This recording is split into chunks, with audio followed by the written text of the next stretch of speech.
Bonjour à tous et bienvenue dans cette toute petite vidéo où on va juste faire un point pour expliquer où on va aller. Parce que je vais attaquer des éléments un peu sensibles et il faut bien s'y mettre.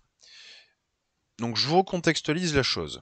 Je suis, alors hop, ici par exemple, donc je suis à public, je veux aller à l'admin, hop, roger.com, mot de passe, Roger. Ok, jusque là tout fonctionne, c'est impeccable, il n'y a pas de problème. Je peux aller dans ma liste des cocktails, je peux aller dans ma liste des utilisateurs, et si par exemple je veux éditer, qu'est-ce qu'il me dit? Je suis pas... Ah oui mince, j'ai claqué un token de 10 secondes. J'étais revenu pour faire des tests. Alors je me dépêche. Roger.com, Roger bim bam boum, liste edit. Non, c'est pas celui-là. Liste edit. Voilà, c'est celui-là. Et donc, on imagine que tout se passe bien, je me suis connecté, j'ai évidemment pas un token de 10 secondes. Et en fait, il s'avère que l'edit ne fonctionne pas. Vous voyez, j'ai une erreur 500. Alors, je l'ai provoqué volontairement, hein. Ici, j'ai pété ma requête au niveau de la base de données, au niveau de l'API. Hop, pardon. Mais ici, j'ai pas de... J'ai une erreur, mais elle n'est pas traitée. Et j'ai rien qui va pouvoir me mettre ça en place. Je vous rappelle que je ne peux pas récupérer l'information et que c'est le token qui nous permet de gérer ça. Alors du coup, ce qu'on peut utiliser, parce que moi dans mon idée, ce que je veux faire, c'est une petite pastille d'erreur. Tiens d'ailleurs, on va se la tanker ici. On va faire un div de l'idée.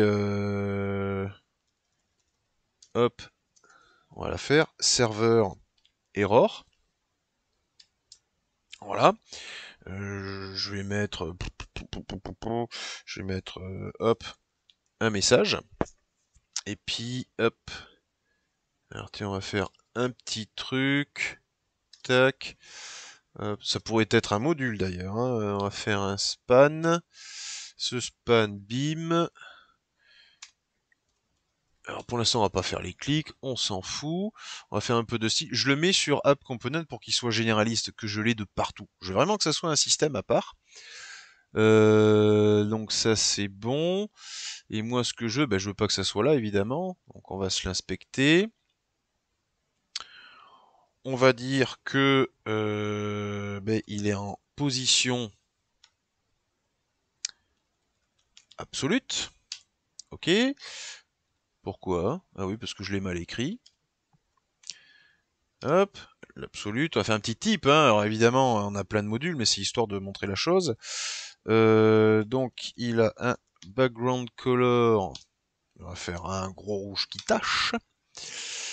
On va lui coller un padding de, je sais pas moi, à l'intérieur, on va faire 10 pixels en haut et 30 pixels, enfin en haut en bas et 30 pixels comme ça. On peut même faire un 40 pixels.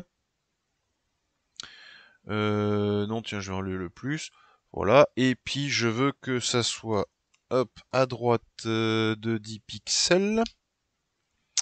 Et je vais le pousser de mon top de 50 pixels. Ça donne quoi? Ouais, voilà.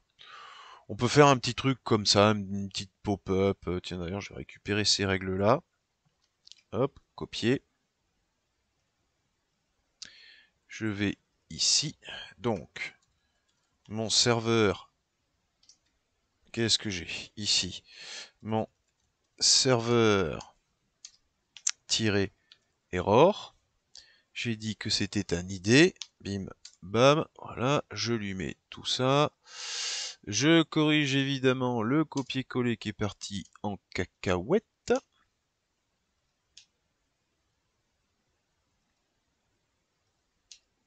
Hop. Tac. Et tac. Voilà. Donc il y a ça. Et en fait, l'idée c'est que quand j'ai une erreur, quand j'ai pas d'erreur, pardon, de base, on est en display none. Et puis quand il est comme ça, quand je capte une erreur, j'ai le message qui s'affiche, et puis quand je clique dessus, il peut disparaître. Donc je lui remets un display none. Le problème, c'est que je suis dans la pp component, et dans la pp component, j'ai pas de composant qui m'indique ça puisque l'erreur, elle a été gérée par le service, même par le token interceptor. Alors c'est là qu'il va falloir utiliser ce qu'on appelle donc les observables, les sujets, etc., etc. Donc c'est pas dans cette vidéo qu'on va le voir. Dans la prochaine, je vais faire un petit aparté sur ce qu'est un observable dans Angular et les différents composants, enfin les différents types qu'on peut avoir, parce qu'il y a un truc quand même à bien comprendre. Euh, il y a une différence entre ces observables, ces sujets, enfin les subjects et les behavior subjects, qui sont des éléments très différents, et dans leur façon de les mettre en place, et dans leur comportement. Il y a des trucs, c'est assez spécifique. Donc ça, c'est ce qu'on veut à la finalité, c'est-à-dire que quand l'intercepteur capte une erreur, il envoie un signal, ce signal est capté par mon app component, parce que j'aurai souscrit à ce signal, et c'est lui qui va se charger de mettre en place les messages d'erreur. Comme ça va me permettre de de pouvoir informer l'utilisateur, parce qu'encore une fois, dans le composant edit, ça capte que dalle. Il n'y a rien qui aime le capter. Et puis, ça va nous apporter une petite mécanique sur les observables, les subjects et les behavior subjects. Donc, prochaine vidéo, petite pause sur le projet, mise au point sur ces nouveaux objets.